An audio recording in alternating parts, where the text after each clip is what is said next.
कर रहे हैं reaction due to alpha hydrogen. ये केमिकल प्रॉपर्टी है एल्डिहाइड एंड कीटोन की फोर्थ केमिकल प्रॉपर्टी। इससे पहले हम 3 केमिकल प्रॉपर्टी कर चुके हैं, जहां पर हमने nucleophilic addition reaction, then reduction and then हमने ऑक्सीडेशन की बात की थी। ठीक है, आज जो हमारी है प्रॉपर्टी ये है reaction due to alpha hydrogen. अब हमें पता होना चाहिए स्टार्ट करने से पहले कि ये अल्फा हाइड्रोजन क्या चीज है। ठीक है, तो देखो हमारा एल्डिहाइड या कीटोन ग्रुप हो कुछ ऐसा ही होगा। ठीक है, मान लो मैं यहां पर ले लेती हूं एल्डिहाइड, ये है हमारा एक एल्डिहाइड। ठीक है, ये जो कार्बोनाइल ग्रुप के साथ जो कार्बन है इसे हम कहते हैं अल्फा कार्बन। क्या कहते हैं इसे? Alpha carbon. और अल्फा कार्बन पे जितने भी हाइड्रोजन हैं इन सब को हम कहते हैं अल्फा हाइड्रोजन। क्लियर?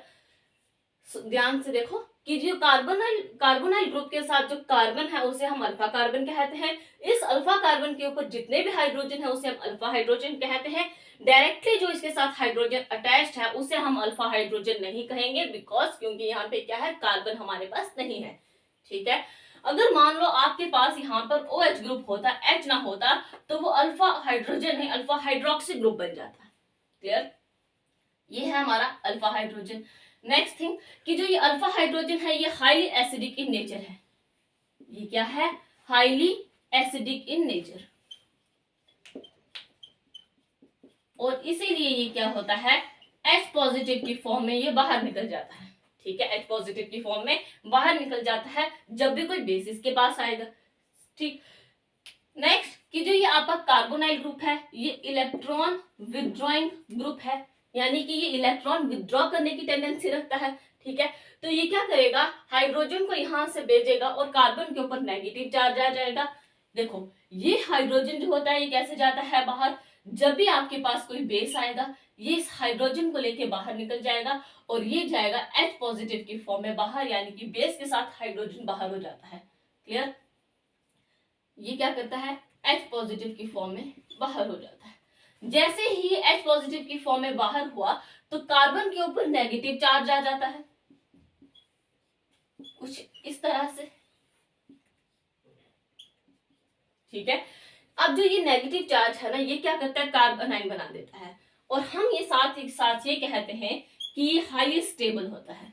और हाईली स्टेबल होने की रीजन क्या है, रेजोनेंस, बिकॉज ऑफ रेजोनेंस। देखो ये है आपका कार्बन के ऊपर नेगेटिव चार्ज जिसने अपने इलेक्ट्रॉन्स यहाँ शिफ्ट कर दिए। जैसे ही इसने अपने इलेक्ट्रॉन्स यहाँ शिफ्ट किए तो इसने अपने इलेक्ट्रॉन्स यहाँ शिफ्ट कर दिए और ये कुछ इस तरह से बन जाता है। कार्बन और कार्बन के बीच में डबल बॉन्ड आ जाता है और यहाँ पे हाइड्रोजन, यहाँ पे ऑक्सीजन के ऊपर नेगेटिव चार्ज। क्लियर? ये हमारा इनोलेट स्ट्रक्चर बना और इसलिए हम ये कहते हैं कि हाईली स्टेबल होता है बिकॉज ऑफ रेजोनेंस की वजह से। ठीक है, अब देखो जैसे मान लो आपके पास कुछ ये कंपाउंड है HC डबल बॉन्ड OH और साथ ही साथ एक आपके पास है बेंजल्डिहाइड, ले लेते हैं।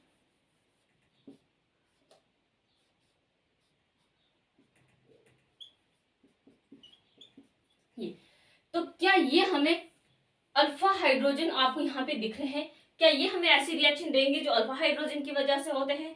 नहीं देंगे। क्यों? क्योंकि यहाँ पे आपको कहीं पे भी अल्फा हाइड्रोजन देखने को नहीं मिलता।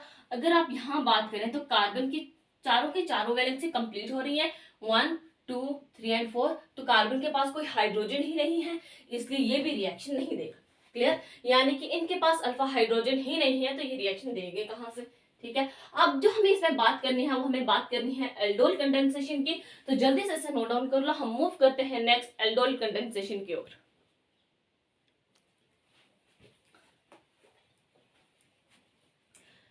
नेक्स्ट हम मूव करते हैं एल्डोल कंडेंसेशन की ओर।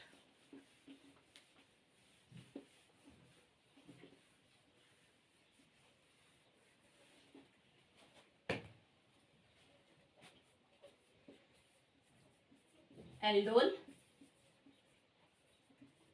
कंडेंसेशन, देखो इसमें क्या होता है, सबसे पहले हमने रिएक्शन पढ़ रहे ड्यू टू अल्फा हाइड्रोजन की वजह से। ठीक है, यानी कि सबसे पहले हमें यह पता होना चाहिए कि जो एल्डिहाइड और कीटोन है उनके पास अल्फा हाइड्रोजन का होना बहुत जरूरी है। एटलीस्ट आपके पास एक अल्फा हाइड्रोजन तो होना चाहिए। सबसे पहले आप चाहो तो लिख सकते हो कि aldehyde and ketone should have at least one alpha hydrogen. क्या होना चाहिए कि कम से कम एक अल्फा हाइड्रोजन तो होना चाहिए। सेकेंड थिंग कि जो ये रिएक्शन है, reaction runs in the presence of dilute NaOH, KOH भी हो सकता है। क्लियर कि रिएक्शन जो है वो NaOH या फिर KOH की प्रेजेंस में चलती है। ठीक है, देखो पहले एक रिएक्शन देख लेते हैं। ये क्या है हमारा, एक एल्डिहाइड है। ठीक है, आपको यहाँ पे अल्फा हाइड्रोजन देखने को मिल रहे हैं। जो ये मिथाइल ग्रुप है, कार्बन के साथ डायरेक्टली अटैच जो कार्बन है अल्फा कार्बन, इसके पास 3 हाइड्रोजन है तो ये अल्फा हाइड्रोजन हो रहा है। ठीक है, इसकी हम यहाँ पर 2 यूनिट ले लेते हैं। रिएक्शन होती है डाइल्यूट NaOH की प्रेजेंस में। ठीक, और हीट करते हुए हमारे पास यहाँ क्या प्रोडक्ट आता है, एक बार उसकी बात कर ले। CH3 COH CH2 C double bond OH। ठीक है, नेक्स्ट यहां पर आप क्या करोगे, इसे हीट देते ही यहां से क्या होता है, वाटर बाहर हो जाता है। ठीक है, वाटर क्या यहां से बाहर, तो आपके पास बनता है एक ऐसा product C double bond OH। यानी कि ये जो प्रोडक्ट आपका बना, ये बना आपका alpha beta unsaturated carbonyl, unsaturated carbonyl group. Clear, और जो ये आपका इंटरमीडिएट बना, इसे आप कह सकते हो एल्डोल।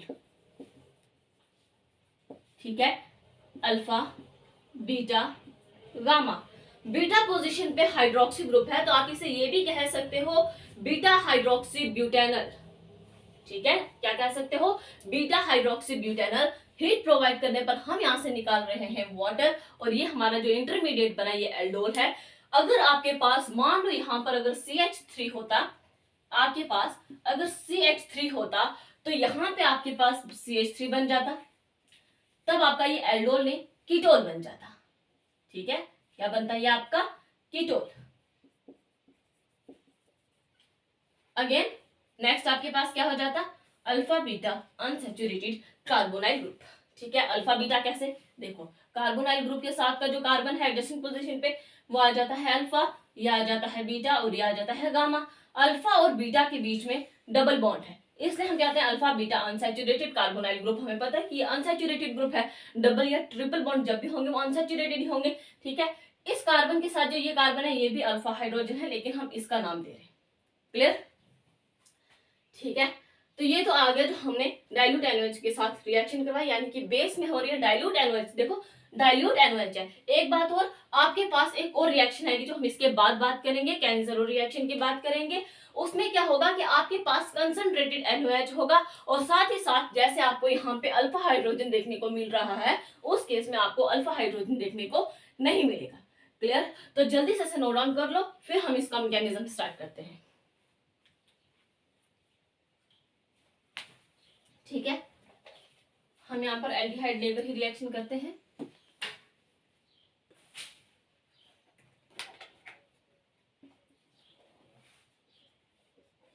ये क्या है हमारा एल्डोल। देखो एल्डोल नाम कहां से पड़ा, एल्डिहाइड प्लस एल्कोहल। यहाँ पे क्या है आपका एक एल्डिहाइड ग्रुप और साथ ही साथ आपको एक एल्कोहल ग्रुप भी देखने को मिल रहा है, इसलिए हम एल्डोल कहते हैं। क्लियर, तो ये कैसे बना एल्डोल, आपके पास एक एल्डिहाइड ग्रुप है और एक आपके पास क्या है एल्कोहल ग्रुप है, तो यहाँ से एल्डोल बन जाता है। जब आपके पास यहाँ पे कीटोन ग्रुप था तो हमने देखा था वो क्या बन रहा है, कीटोल बन रहा है। क्लियर, अब ना यहाँ पे आपके पास एक क्वेश्चन अराइज होता है। क्वेश्चन ये है कि देखो यहाँ पे आपके पास OH ग्रुप है, H के पास 2 पॉसिबिलिटीज है, क्या, या तो वो यहां से हाइड्रोजन ले जाए या तो वो यहां से हाइड्रोजन ले जाए। क्लियर, क्या करे, या तो वो वहां से हाइड्रोजन ले या तो यहां से। फिर यहां से ही क्यों लिया, यहां से क्यों नहीं लिया? यहां पे आपको यूज करना है सेट्जिव रूल को। आपने क्लास 11th में ये रूल पढ़ा है हाइड्रोकार्बन चैप्टर में। वहां पे इन्होंने कहा था कि आपका जो मेजर प्रोडक्ट होगा वो कौन सा होगा, इन्होंने ये बात बताई थी। ठीक है, अगर आप यहाँ देखो डबल बॉन्ड के अराउंड आपको 2 हाइड्रोजन देखने को मिलेंगे। क्लियर? ये क्या करता है, ये हाइड्रोजन इसे लेके बाहर चला जाता है। इसे जब लेगा तो आपका कंपाउंड कुछ ऐसा बनेगा, CH CH C double bond O H। यहाँ पर आप देखो डबल बॉन्ड के अराउंड कितने हाइड्रोजन देखने को मिल रहे हैं आपको, 3, और यहाँ पे 2। तो इनके अकॉर्डिंगली कि आपका मेजर प्रोडक्ट वो बनेगा जहां पे डबल बॉन्ड के अराउंड आपके पास कम हाइड्रोजन होंगे। ठीक है, क्या होगा, कम हाइड्रोजन होंगे, वही आपका मेजर प्रोडक्ट होगा। यहाँ पे कम बन रहे थे, यहाँ पे ज्यादा, इसलिए आपका जो मेजर प्रोडक्ट है वो ये बनेगा। दूसरी बात, यहाँ पर अगर आप कोई भी अगर अल्काइल ग्रुप की बात करो तो सिर्फ एक तरफ है, जबकि यहाँ पे दोनों तरफ आपको ग्रुप्स देखने को मिलते हैं। क्लियर? तो इतना सा याद रखना है कि सेट्जिव रूल ये कहता है कि डबल बॉन्ड के अराउंड आपको नंबर ऑफ कार्बन देखने हैं, जहां पे नंबर ऑफ कार्बन कम होंगे वो आपका मेन प्रोडक्ट बनेगा। क्लियर? ठीक है, तो इसे जल्दी से नोट डाउन कर लो। नेक्स्ट हम मूव करते हैं इसके मैकेनिज्म की ओर। ठीक है, इसी रिएक्शन का करते हैं हम मैकेनिज्म। देखो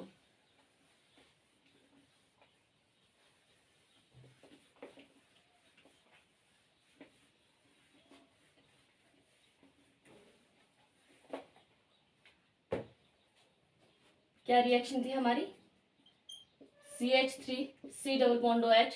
यहाँ पे आपके पास 2 मॉलिक्यूल थे, डाइल्यूट NaOH की प्रेजेंस में, या फिर आप KOH भी ले सकते हो।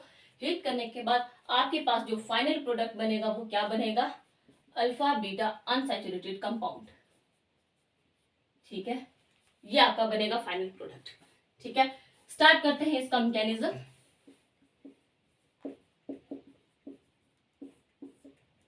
सबसे पहले CH3 C double bond OH। ठीक है, आपके पास यहाँ पे आता है क्या, बेस OH। ये कहाँ से आता है, NaOH से। Na पॉजिटिव बाहर रहेगा और OH जो है ये Na पॉजिटिव जो बाहर है ये आगे हमें रिएक्शन में यूज होगा। ठीक है, ये OH क्या करता है, इस वाले एसिडिक हाइड्रोजन को बाहर लेकर चला जाता है और ये अपने इलेक्ट्रॉन्स यहाँ शिफ्ट कर देता है। ठीक है, CH2 इसके ऊपर आ जाता है एक नेगेटिव चार्ज और ये इस तरह से बन जाता है। ठीक है, देखो अगर ये दोबारा से यहाँ इलेक्ट्रॉन देगा, ये यहाँ शिफ्ट कर जाएगा, तो क्या होगा कि दोबारा से रिएक्शन रिवर्स होने लग जाएगी। ठीक है, लेकिन हमें रिएक्शन को आगे की तरफ करना है, इसलिए हमारे पास यहाँ पे 2 यूनिट थे, एक यूनिट हम और ले लेते हैं, CH3 C double bond OH। ये हमने एक और यूनिट ले ली।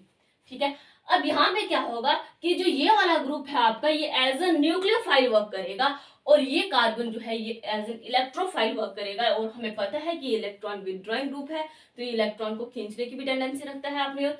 ये न्यूक्लियोफाइल वर्क करते हुए ये जो कार्बन के ऊपर नेगेटिव चार्ज है ये यहाँ अपने इलेक्ट्रॉन शिफ्ट करेगा और ये इसने अपने इलेक्ट्रॉन्स यहाँ शिफ्ट कर दिए। क्लियर? तो जैसे ही ये ऐसा करते हैं, यहाँ पे देखो क्या बन जाता है, बेसिकली जो ये वाला यूनिट है ये पूरा का पूरा उठ के यहाँ पे आ जाता है। ठीक है, देखो पहले हम ये वाला यूनिट लिखते हैं, CH3CO के ऊपर नेगेटिव चार्ज है, ये आ गया हाइड्रोजन। ठीक है, इस कार्बन के ऊपर ये वाला कार्बन गया CH2 और इस कार्बन के साथ इस तरह से अटैच्ड है। क्लियर? नेक्स्ट स्टेप में क्या होता है कि आपके पास है HOH। अब क्वेश्चन ये है कि ये HOH आया कहाँ से, हमने तो यहाँ पे HOH लिया ही नहीं, यानी कि वाटर हमारे पास नहीं है, तो ये कहाँ से आया, तो ध्यान से देखो हम डाइल्यूट NaOH यूज कर रहे हैं। ठीक है, हम क्या यूज कर रहे हैं, डाइल्यूट NaOH, तो यहाँ से आपके पास पानी आ सकता है। ठीक है, ये ऑक्सीजन के ऊपर जो नेगेटिव चार्ज है ये इस हाइड्रोजन को लेते हुए इसके इलेक्ट्रॉन से यहाँ शिफ्ट करेगा और यहाँ पे आपके पास बन जाएगा CH3COH CH2 C double bond H और यहाँ पे H। क्लियर? जो आपका इंटरमीडिएट बना था एल्डोल, क्या ये एल्डोल नहीं है? बिल्कुल है ये आपका एल्डोल, क्योंकि अल्कोहल और एल्डिहाइड दोनों ग्रुप आपको यहाँ पे देखने को मिल रहे हैं। नेक्स्ट स्टेप में हीट प्रोवाइड करते ही, यानी कि यहाँ पर कंडेंसेशन हो रही है, वाटर की फॉर्म में यहाँ से बाहर निकल जाएगा और यहाँ से हाइड्रोजन जाएगा। सर्जिव रूल के अकॉर्डिंगली हमारा मेन प्रोडक्ट कौन सा बनेगा, जिसके अराउंड नंबर ऑफ हाइड्रोजन जो है वो कम है।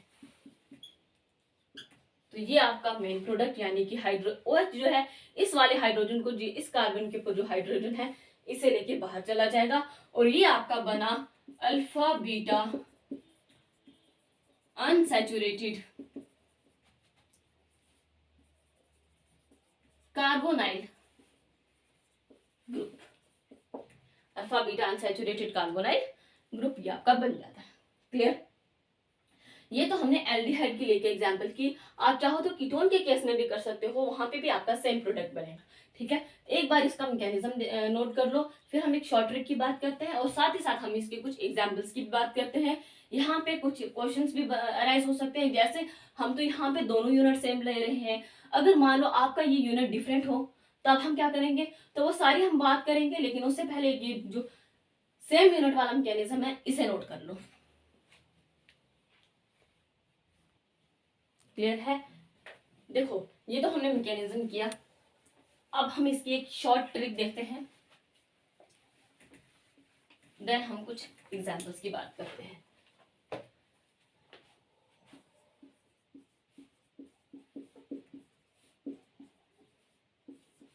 ठीक है, आपके पास है CH3 C double bond H। ठीक है, 2 यूनिट है इसकी आपके पास, क्या है, 2 यूनिट है, हम इसी को लेंगे। ठीक है, आप इसको इस तरह से भी लिख सकते हो, इससे कोई फर्क नहीं पड़ता। ठीक है, क्या होता है यहाँ पे कि ये ये H2 इस ऑक्सीजन के साथ बाहर निकल जाता है H2O की फॉर्म में। तो यहाँ पर क्या होता है, देखो ये जो डबल बॉन्ड है ना, इस कार्बन के साथ आपने इस कार्बन को इस कार्बन के साथ आना, वाटर को बाहर कर देना है, तो ये क्या बनेगा, CH2 है, डबल बॉन्ड है, लेकिन अब इस कार्बन के साथ आपके पास ये कार्बन आ जाता है और इस कार्बन के ऊपर एक हाइड्रोजन है, नेक्स्ट कार्बन, और ये बन जाता है आपका एक फाइनल प्रोडक्ट। अगर आप ध्यान से देखो तो क्या ये आपका ये वाला प्रोडक्ट नहीं है? ठीक है, इसे इस तरह से लिख के देखो, C double bond C double bond H, एक H इसके पास और एक H इसके पास। क्लियर? तो क्या ये सेम नहीं है? बिल्कुल सेम है। ठीक है, इस तरह से आप ये क्वेश्चंस कर सकते हो। ठीक, अब ना यहाँ पे देखो एग्जाम्पल्स की बात करते हैं।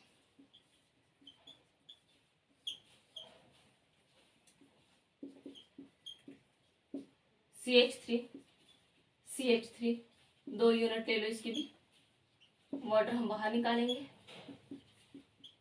C डबल बॉन्ड CH3, ये वाटर की फॉर्म में बाहर, तो आपके पास क्या बना फाइनल प्रोडक्ट, CH3 C।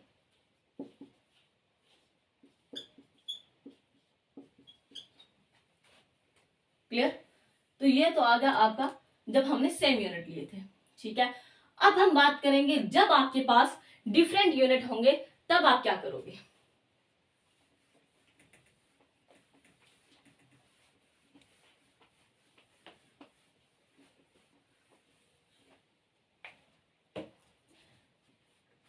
मान लो एक है आपके पास ये ग्रुप और एक है आपके पास CH3 CH2 C double bond H।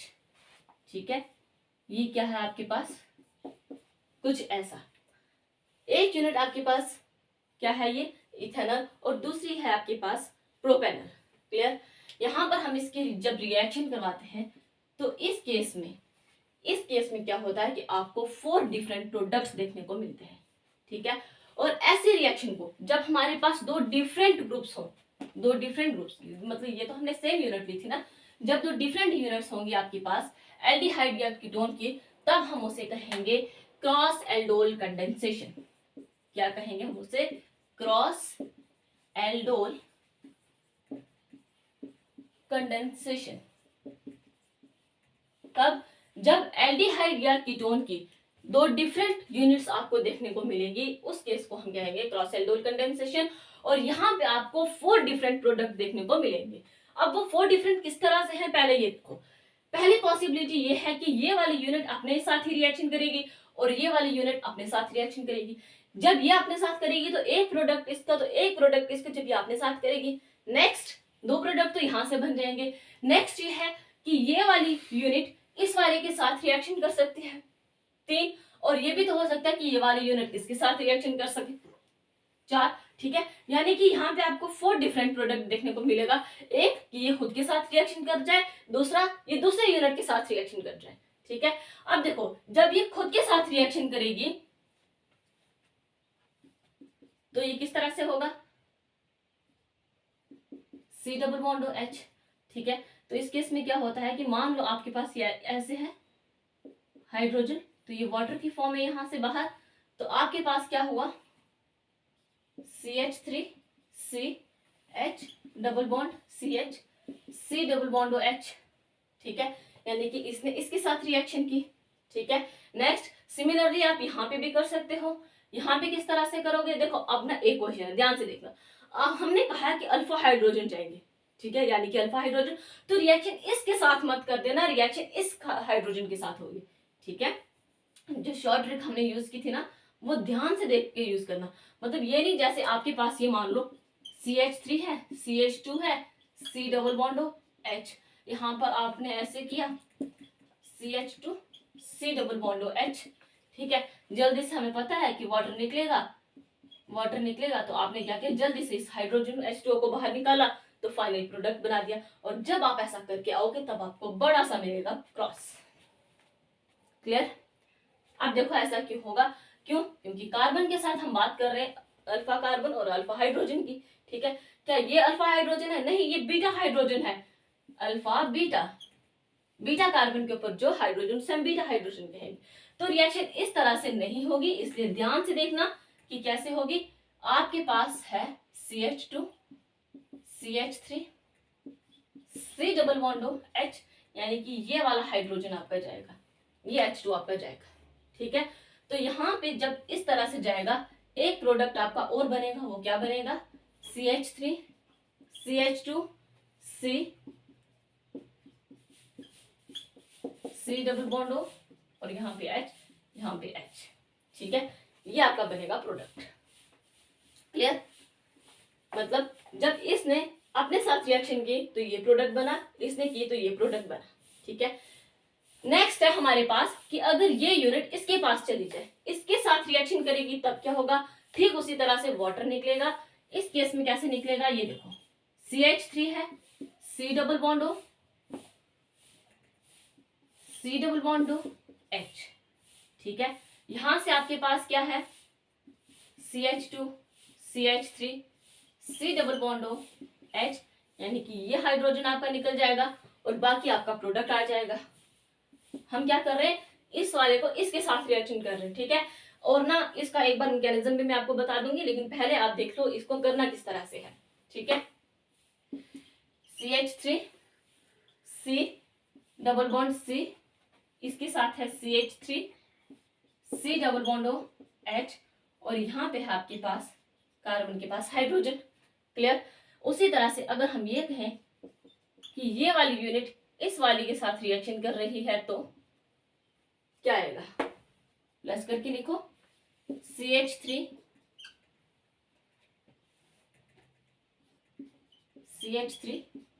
CH2 C double bond CH, और इस कार्बन के पास है एक हाइड्रोजन। क्लियर है? तो इस तरह से आपको 4 different product cross aldol condensation के केस में देखने को मिलेगी।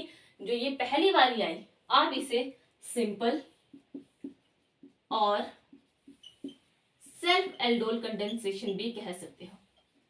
सेल्फ एल्डोल कंडेंसेशन, और जो ये वाली 2 हैं इसे आप कह सकते हो cross aldol condensation.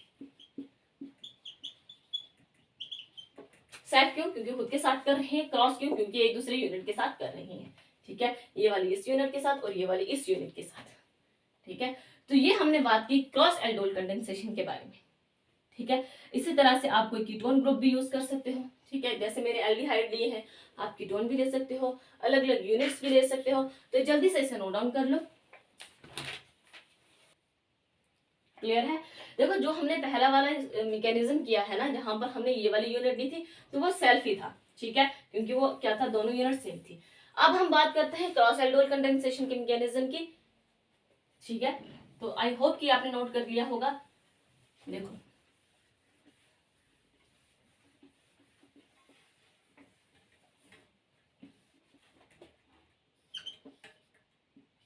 Dilute NaOH heat करते हुए आपके पास यहां से दो प्रोडक्ट बनेंगे, CH3 C डबल बॉन्ड, इसके पास H है, CH CH3 C double bond, एक प्रोडक्ट ये बनता है। और दूसरा क्या है, CH3 CH2 CH double bond CH, इस तरह से, ठीक है। अब हम स्टार्ट करते हैं इसका मैकेनिज्म। देखो एक यूनिट की मैकेनिज्म मैं करवाऊंगी और दूसरे की आप खुद करोगे, मतलब एक प्रोडक्ट जो मैं बनवाऊंगी और दूसरा आप खुद से करोगे। पहले हम करते हैं कि अगर ये वाला यूनिट इस पर अटैक करे, ठीक है, आपके पास है कौन सा यूनिट, दिस वन, ठीक है। यहां से हम क्या करते हैं, आपके पास आती है बेस, और ये बेस कहां से आती है, डाइल्यूट NaOH से। ये क्या करती है, इस एसिडिक हाइड्रोजन को बाहर लेकर जाती है वाटर की फॉर्म में, और ये अपने इलेक्ट्रॉन्स यहाँ शिफ्ट कर देता है। यहाँ पे एक कार्बोनाइन स्ट्रक्चर की फॉर्मेशन होती है। क्लियर? यहाँ पे आपके पास आता है दूसरा प्रोडक्ट, सॉरी दूसरा जो आपका यूनिट है, CH3 CH2 C double bond OH, ये आपका दूसरा यूनिट। तो ये कार्बन के ऊपर जो नेगेटिव चार्ज है, ये क्या करेगा, इस कार्बन के पास जाएगा और इसके इलेक्ट्रॉन्स यहाँ शिफ्ट हो जाएंगे, ठीक। तो ये किस तरह से बनेगा, देखो पहले हम ये वाली यूनिट लिखते हैं, फिर हम क्या करेंगे, इस कार्बन के साथ इसको अटैच कर देंगे। देखो कैसे, CH2 C O नेगेटिव और H।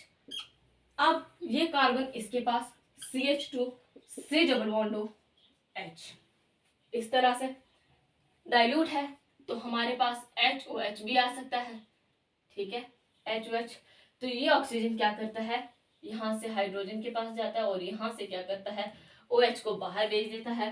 तो यहाँ पर आपके पास प्रोडक्ट बनता है, एक एल्डोल बनता है, CH3 CH2 C, इसके ऊपर आ जाता है एक OH, CH2 C double bond H और यहाँ से H, ठीक है।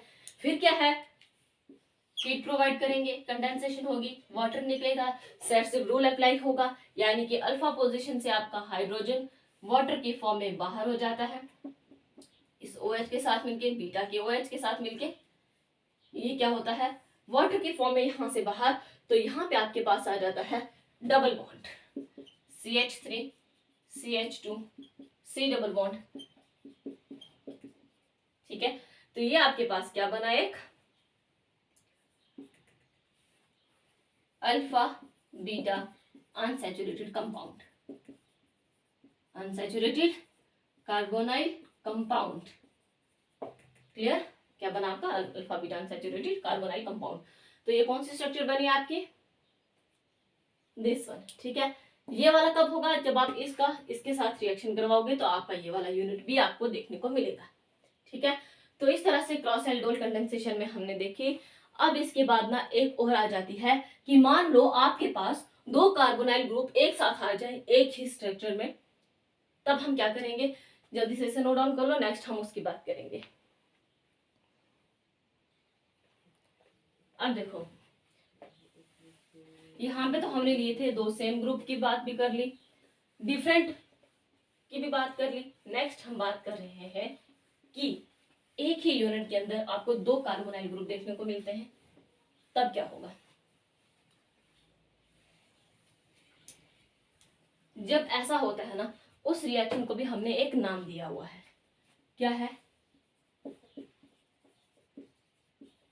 Intra molecular aldol condensation. ठीक है, इंट्रामोलिकुलर एल्डोल कंडेंसेशन। इसमें क्या होता है, देखो आपके पास कुछ ऐसा ग्रुप आ सकता है CH2 CH2 C double bond O H, यानी कि एक ही के अंदर क्या होता है, आपको दो कार्बोनाइल ग्रुप देखने को मिलते हैं, कीटोन भी है और एल्डिहाइड भी है। ये सेम भी हो सकते हैं, कीटोन भी हो सकता है, यहाँ पे भी कीटोन हो सकता है, यानी कि दो कार्बोनाइल ग्रुप आपको एक ही स्ट्रक्चर के अंदर देखने को मिल रहे हैं। ठीक है, तो इस केस में क्या होता है, जो आपका फाइनल प्रोडक्ट बनता है वो साइक्लिक प्रोडक्ट बनता है। ठीक, क्या बनता है, साइक्लिक प्रोडक्ट। अब देखो कैसे रिएक्शन होती है डाइल्यूट NaOH के साथ, यानी कि बेस है और बेस का क्या काम है कि वो अल्फा हाइड्रोजन को ले जाएगा, और अल्फा हाइड्रोजन यहाँ पर कौन सा है, ये है अल्फा हाइड्रोजन। ठीक है, अब ये मत कहना कि यहाँ से चला जाएगा, ठीक है, आपको यहाँ से लेना है, एसिडिक लेना है। ठीक है, यहाँ से क्या करोगे, आप इस अल्फा हाइड्रोजन को लेकर चले जाओगे, ये आपका अल्फा हाइड्रोजन नहीं है, आप टर्मिनल पोजिशन से देख रहे हो। ठीक, तो क्या होता है, यहाँ पे वाटर की फॉर्म में ये यहाँ से बाहर, तो यहाँ पे क्या होता है, OH जाएगा, अपने इलेक्ट्रॉन्स यहाँ शिफ्ट करते हुए आपके पास जो स्ट्रक्चर बनेगा वो कुछ ऐसा बनेगा, CH2 negative C double bond O CH2 CH2 C double bond O H। ठीक है, देखो हम बात कर रहे हैं इंट्रामोलिकुलर एल्डोल कंडेंसेशन। इंट्रा से ही पता चल जाना चाहिए कि रिएक्शन एक ही कंपाउंड के अंदर, एक ही स्ट्रक्चर के अंदर चल रही है। ठीक है, नेक्स्ट कि ये वाला कार्बन जाएगा, कार्बन का नेगेटिव चार्ज इस कार्बन पे इलेक्ट्रॉन शिफ्ट करते हुए अपने जो ये इलेक्ट्रॉन से ऑक्सीजन की तरफ भेजेगा, तो यहां से आपके पास क्या बनेगा, देखो 1 2 3 4 5, यानी कि एक ऐसा structure CH2 C CH2 CH2 CH2 S 1 2 3 4 5, 1 और 5 पोजीशन के बीच में क्या बन जाता है, 1 2 3 4 5, 1 और 5 पोजीशन के बीच में एक बॉन्ड बन जाता है। सेकंड पोजीशन पे क्या है, एक कार्बोनाइल ग्रुप, और फिफ्थ पोजीशन पे क्या है, O नेगेटिव और यहाँ पे H। अब क्या होगा, डाइल्यूट यूज कर रहे हैं तो पानी तो आपको मिल ही जाएगा, ये क्या करेगा, यहाँ से वो हाइड्रोजन लेते हुए OH को यहाँ से बाहर निकाल देगा, और आपके पास बनेगा कुछ ऐसा CH2 CH2 CH2 C, इसके पास आ जाता है OH H, और ये कुछ ऐसा बना। नेक्स्ट इस हाइड्रोजन को लेके बाहर हीट प्रोवाइड करने पे वाटर की फॉर्म में ये OH इस H को लेके बाहर, तो आपके पास बनेगा एक alpha beta unsaturated compound, cyclic compound है। क्लियर। ठीक इसी तरह से आप रिएक्शन ऐसे भी करवा सकते हो कि मान लो अगर आपके पास यहाँ पे CH3 हो, ठीक है, अभी तक हम बात कर रहे हैं सिर्फ हाइड्रोजन है यहाँ पे, ठीक है, क्या है, हाइड्रोजन है, तो हम इस तरह से बात कर रहे हैं। क्लियर।